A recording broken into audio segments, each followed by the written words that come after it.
এর আগে আমরা আলোচনা করেছিলাম অভয়ারিষ্ট নিয়ে। আজকে আমাদের আলোচনার বিষয় অমৃতারিষ্ট।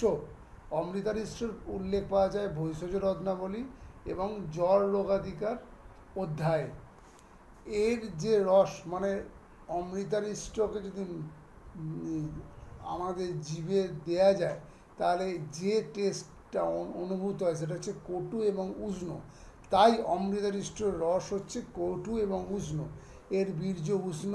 এর যে গুণ আছে সেটা মেনলি কফহর হিসাবে কাজ করে, আমপাচক হিসাবে কাজ করে।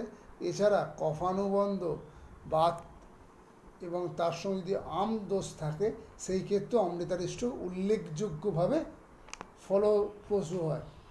অমৃতারিষ্টর মেন ইনগ্রিডিয়েন্ট কি? আমরা জানি এর মেন ইনগ্রিডিয়েন্ট হচ্ছে অমৃতা, সেই জন্য এর নাম হচ্ছে অমৃতারিষ্ট। অমৃতা ছাড়াও এর মধ্যে আর যে ইনগ্রিডিয়েন্টগুলো থাকে সেগুলো হচ্ছে দশমূলা, কৃষ্ণজিরক, সপ্তবর্ণী, ত্রিকটু, কটুকারোহিণী এবং অতিবিশা। এবার এর কী কী আময়িক প্রয়োগ বা ইন্ডিকেশান, কী কী রোগের ক্ষেত্রে এটা প্রয়োগ করা হয়?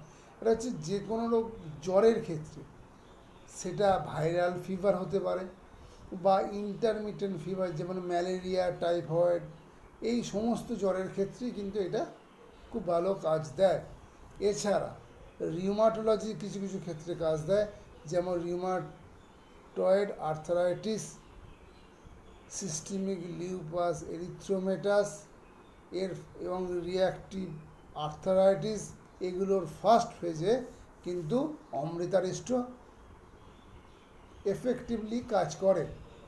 এছাড়া সাইনোসাইটিস এবং অ্যাডিনয়েডস রোগেতেও কিন্তু অমৃতারিষ্ট খুব ভালো কাজ দেয়।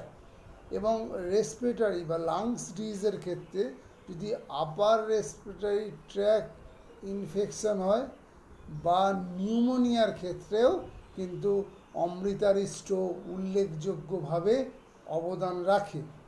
অমৃতারিষ্টর ডোজ হচ্ছে 25 ml, দিনে 2 বার সমান মাত্রায় জল মিশিয়ে খাওয়া দাওয়ার পরে খেতে হয়।